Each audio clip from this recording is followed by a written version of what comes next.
Je m'appelle Adrien Simonolencio, j'ai 33 ans, je suis français et je suis en première année de doctorat à HEC Montréal en spécialisation marketing.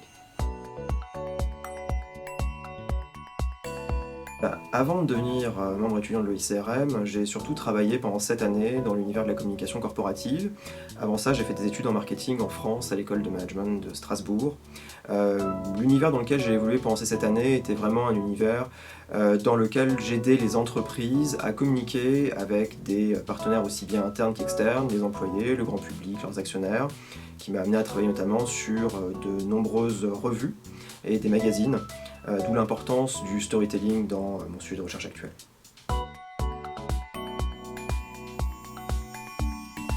Alors, tout d'abord, 3 mots-clés: storytelling, communication et musique. J'essaie de faire le pont entre le storytelling et la musique, et plus particulièrement les musiciens, la communication des musiciens, parce que j'y vois un enjeu qui est très important. L'univers de la musique a complètement changé en 20 ans, avec l'évolution des plateformes de distribution, d'écoute, les modèles d'accès, le peer-to-peer, qui ont permis à beaucoup plus d'artistes et de groupes de pouvoir se faire repérer. Mais ça crée également un bruit, parce qu'il y a énormément d'acteurs aujourd'hui sur cette scène-là. Ce que je trouve intéressant, c'est de voir comment le storytelling, c'est-à-dire les éléments de narration, peuvent permettre aux artistes de ressortir, comment on peut les utiliser comme levier dans sa communication pour créer des liens plus forts avec les publics et les amener potentiellement à acheter plus de tickets de concert, plus de merchandising, aller écouter plus de tunes sur les plateformes de streaming et surtout créer une fidélité au long terme.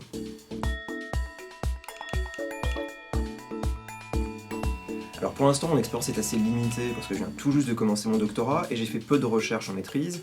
L'essentiel de mon travail de recherche était concentré sur mon mémoire de fin d'études, consacré à la distribution de musique dématérialisée sur Internet. C'était les balbutiements de ce phénomène, les tout débuts de Spotify et Deezer.